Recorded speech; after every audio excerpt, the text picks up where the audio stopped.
Bonjour mes amis, j'espère que vous allez bien.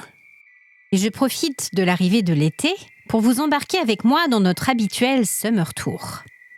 Des histoires inédites et frissonnantes qui vont vous faire voyager tout au long de l'été, en attendant la saison 2 qui devrait arriver très bientôt. Un seul point commun à ce Summer Tour, les récits que vous allez découvrir mettent en scène un ou plusieurs personnages qui, pendant leurs vacances, vont faire une rencontre surnaturelle. De quoi aussi vous permettre de redécouvrir les légendes locales autour de chez vous ou de là où vous vous trouvez. N'hésitez pas à m'envoyer les vôtres pour qu'elles soient mises en scène sur le podcast.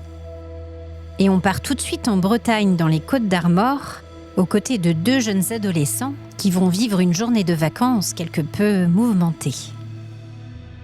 Vous écoutez Rencontre surnaturelle, Summer Tour 2026, rencontre improbable.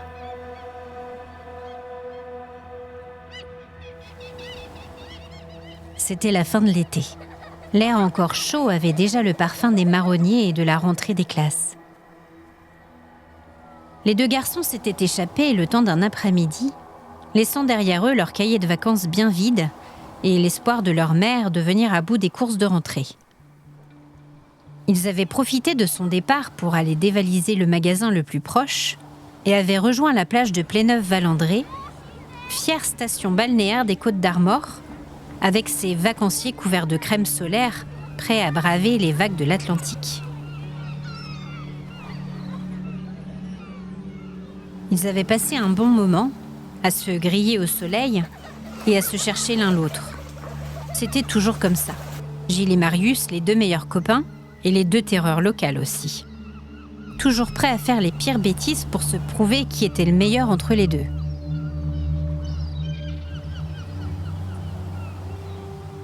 Vers 16h, repus de crème glacée et de soda bon marché, ils avaient décidé de grimper jusqu'à l'îlot du Ver de Lay.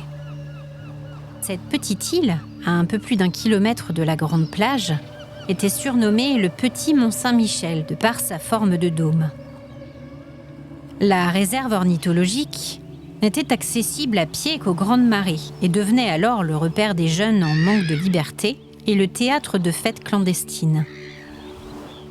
Marius adorait cet endroit et leurs parents ne savaient pas qu'ils avaient l'habitude de rejoindre l'îlot à pied ou en barque à n'importe quelle période de l'année. Et aujourd'hui, justement, c'était jour de grande marée. L'océan avait découvert un long chemin de sable et de roches luisantes qui menait jusqu'au Petit Mont-Saint-Michel. Un spectacle irrésistible pour Gilles et Marius.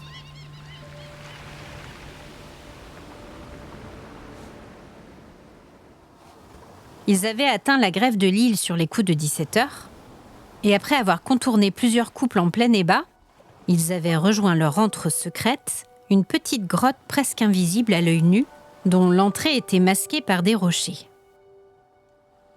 Elle était rarement inondée, et ils avaient commencé à ramener des objets, des jeux et des livres, pour la rendre plus confortable. Ils avaient donc passé un long moment avachis sur les vieux coussins qu'ils avaient ramenés un mois plus tôt, pris d'une torpeur bienvenue après leur programme bien rempli de l'après-midi.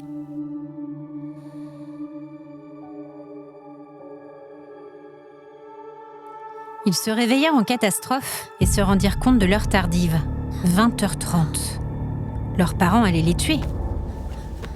Ils rassemblèrent leurs affaires à la hâte et se dirigèrent au pas de course vers le chemin qui coupait à travers l'océan. Le passage était à découvert et à sec le temps de la marée basse uniquement. C'était assez grisant de marcher sur un chemin qui normalement était au fond de l'eau. Le jour commençait à diminuer. On était fin août. Ils avaient encore plusieurs heures de clarté avant le coucher du soleil, mais la lumière était plus terne et la visibilité un peu moins bonne. Gilles leva la tête et regarda autour de lui. Les vagues furieuses semblaient bien plus proches que tout à l'heure. Un instant, l'angoisse de ne pas avoir le temps de traverser l'envahit. Mais Marius était déjà loin devant, la démarche pressée, fixée sur le rivage à l'autre bout du chemin. Il s'élança pour le rattraper aussi vite que possible. Peut-être qu'à eux 2, ils pourraient devancer la marée.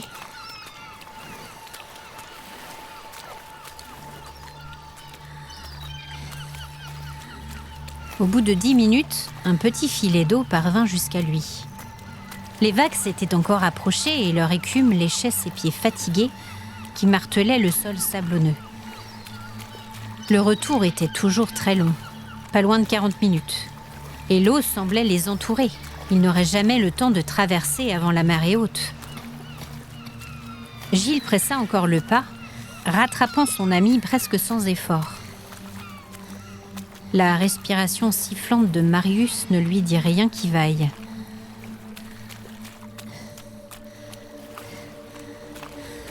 Son ami de toujours était asthmatique, et en situation de panique ou de stress, il avait toujours du mal à respirer.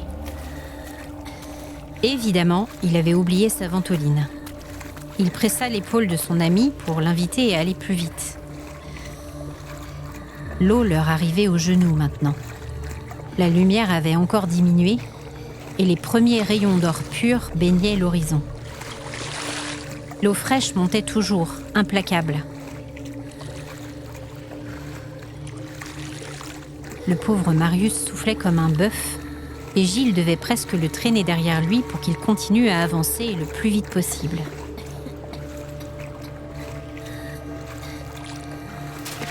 Son ami s'effondra d'un coup. Sa joue rougit par l'effort, plongeant en un instant sous la surface. Gilles ne réfléchit pas. Pris par l'énergie du désespoir, il se baissa, agrippa les épaules frêles de son meilleur ami et le flanqua sur son dos pour continuer. Il ne devait pas s'arrêter. Ils étaient en danger de mort. La marée, une fois lancée, emportait tout sur son passage. Il se souvenait encore des mises en garde de sa mère, qui lui avait raconté les corps retrouvés ballottés par la furie de l'océan, les imprudents piégés sur l'îlot par la montée des eaux.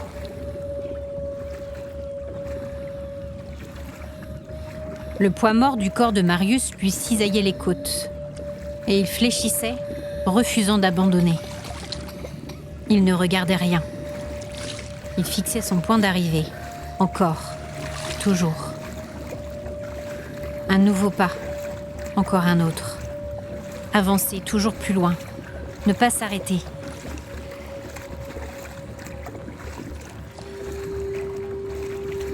Il avait de l'eau jusqu'au nombril à présent. Et Marius ne réagissait plus.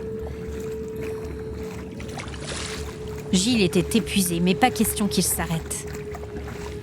Il avait du mal à bien distinguer la plage devant lui. Avec le soleil dans le dos, qui était presque couché à présent, il observait le crépuscule qui rendait tout indistinct. Encore un pas. Lutter contre le courant qui tentait de les emporter tous les deux vers le large. Il secoua doucement Marius, en lui indiquant que comme l'eau était maintenant trop haute, ce serait plus facile qu'il se mette à nager. Le garçon hocha la tête un peu perdu. Le manque d'air et la panique l'avaient clairement sonné. Gilles le prit par la main et il se mit à nager. Que c'était difficile. La mer, beaucoup plus froide, le repoussait toujours plus loin de la plage. Il ne voyait plus du tout le chemin et n'était pas sûr de bien se diriger dans la bonne direction. Ballottés comme des fétus de paille, les deux amis se soutenaient tant qu'ils pouvaient. Il leur restait encore 500 mètres à parcourir. Jamais ils n'y parviendraient. Ils allaient mourir noyés, comme tant d'autres imprudents avant eux, et leurs parents désolés le découvriraient trop tard.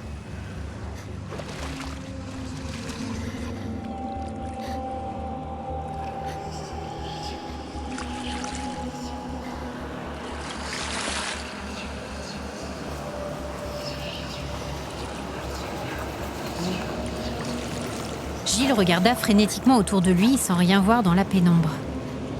Les vagues s'écrasaient contre leurs deux corps fatigués et les entraînaient parfois sous la surface. Alors qu'il sortait une nouvelle fois la tête de l'eau en crachant, Gilles écarquilla les yeux.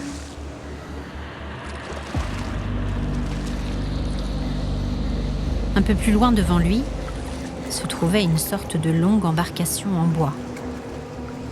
Une brume épaisse l'entourait, l'empêchant de voir tout à fait ce qu'elle contenait. Des cris déchirants et des pleurs s'en échappaient. La barque était tout près. Dans un sursaut de désespoir, Gilles voulut faire signe à Marius de se diriger vers le bateau, mais son ami avait disparu. Il l'appela, plongea, chercha autour de lui, en vain.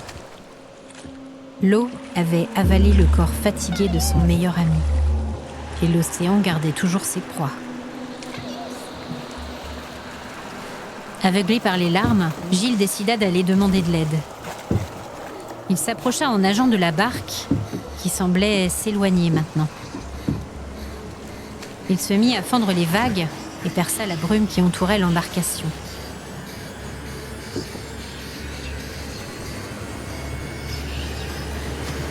Debout, les pieds bien ancrés sur le fond de la barque, un grand homme dégarni, le teint gris, et portant une sorte de long manteau noir en lambeaux, pagayait lentement. Il ne tourna pas la tête, mais Gilles observa les traces évidentes de décomposition.